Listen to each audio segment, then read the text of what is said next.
పడిపోయి తొక్కిసలాడుతూ హీరోలను చూడడం కంటే కూడా మీరు దూరం నుంచే ఇబ్బంది పడకుండా మీరు క్షేమంగా ఉండాలి, అందరూ క్షేమంగా ఉండాలి మనస్ఫూర్తిగా కోరుకుంటా ఉన్నాం.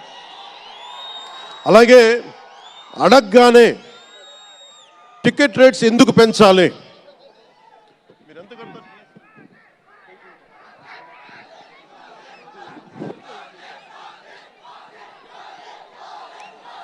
టికెట్ రేట్స్ ఎందుకు పెంచాలి అని చాలామంది అడుగుతూ ఉంటారు.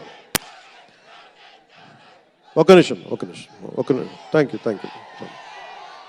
సినిమా రేట్లు ఎందుకు పెంచాలని అడుగుతారు. ఈ రోజున సినిమా రేట్లు పెంచాలి అంటే it's a purely demand and supply. నాకు శంకర్ గారి సినిమా నేనే బ్లాక్లో కొనుక్కొని చూశాను చెన్నైలో. అది నా సరదా. అది అంటే నాకు ఇచ్చిన డబ్బులు నేను కొనుక్కొని చూశాను. ఇప్పుడు ఆ బ్లాక్లో వెళ్ళే డబ్బు ఎవరికి వెళ్ళిపోద్ది. అలా కాకుండా టికెట్ రేట్లు డిమాండ్ అండ్ సప్లై మీద ఉంటుంది. అలాంటి డబ్బులు పెరిగితే మీరు ఇష్టపడి మీ హీరోకో ఏదో ఇష్టమైన సినిమాకో మొదటి రోజే చూడాలనుకుంటారు. That's a demand. అందుకని ఎందుకు ఇంతంటే బడ్జెట్స్ పెరిగిపోయినాయి. తెలుగు సినిమా మొత్తం ప్రపంచపరంగా వెళ్తూ ఉన్నాయి. దీనికి డబ్బులు కావాలి అంటే పెట్టుబడులు కావాలి, మార్కెట్స్ పెరిగినాయి.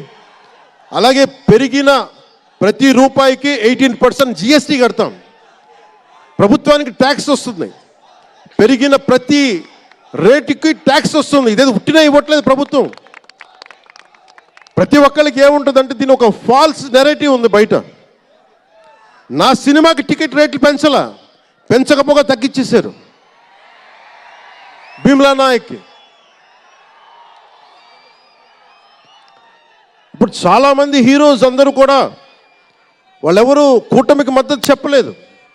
కానీ మేము ఎక్కడ వివక్ష చూపించలా. అందరూ బాగుండాలని కోరుకుంటాం. ఎందుకంటే చిత్ర పరిశ్రమకి మొన్న దిల్ రాజు గారు కూడా చెప్పారు, చిత్ర పరిశ్రమకి రాజకీయ రంగు పులమటానికి మాకు ఇష్టం లేదు. Though I belong to NDA, though I'm head of Janasena party, cinema should be treated as a separate entity. No politics should seep into cinema. Milton Friedman అనే ఒక ఎకానమిస్ట్ ఒక చిన్నపాటి పెన్సిల్ని ఇలా చూపిస్తూ, ఈ పెన్సిల్ని తయారీకి ఈ కనిపించే టిప్పు ఈ మెటీరియల్, దీని లోపల ఉండే గ్రాఫైటు ఈ మెటీరియల్, ఇవన్నీ ఒక్కొక్కటి చెప్పుకుంటూ దీనికి వెనక పెన్సిల్ కూడా రబ్బరు, ఇది ఎక్కడి నుంచి వస్తుంది ఇలా చెప్పుకుంటూ వెళ్తా, ఇది ఒక్క ప్రాంతం నుంచి రాలా, అనేక దేశాల నుంచి. గ్రాఫైట్ ఏమో ఎక్కడ వేరే కంట్రీస్ నుంచి. ఈ పెన్సిల్కి పెట్టిన మన బ్రాంజ్ రిబ్బన్ను అదేమో వేరే చైనా నుంచో లేదంటే ఏషియా నుంచి. ఈ చేసిన వాళ్ళందరూ ఒక మతం కాదు, ఒక కులం కాదు, ఒక దేశం కాదు. ఒక చిన్నపాటి పెన్సిల్కే ఒక రకరకాల వ్యక్తులు, రకరకాల దేశాలు కలిసి రావాలి. అలాంటిది ఇంత సినిమాకి శంకర్ గారు తమిళియన్, మనకి దిల్ రాజు గారు ఫ్రమ్ తెలంగాణ.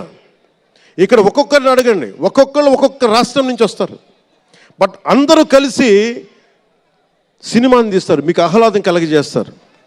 ఇప్పుడు మాకుంటుంది, నేను ఎప్పుడు కూడా నాకు ఇష్టం లేనిది సభావేదికగా ఒకటి శంకర్ గారికి కానీ, దిల్ రాజు గారికి కానీ, తెలుగు చిత్ర పరిశ్రమకు కానీ, భారతీయ చిత్ర పరిశ్రమకు కానీ ఒకటితే మనం నేర్చుకోవాలి.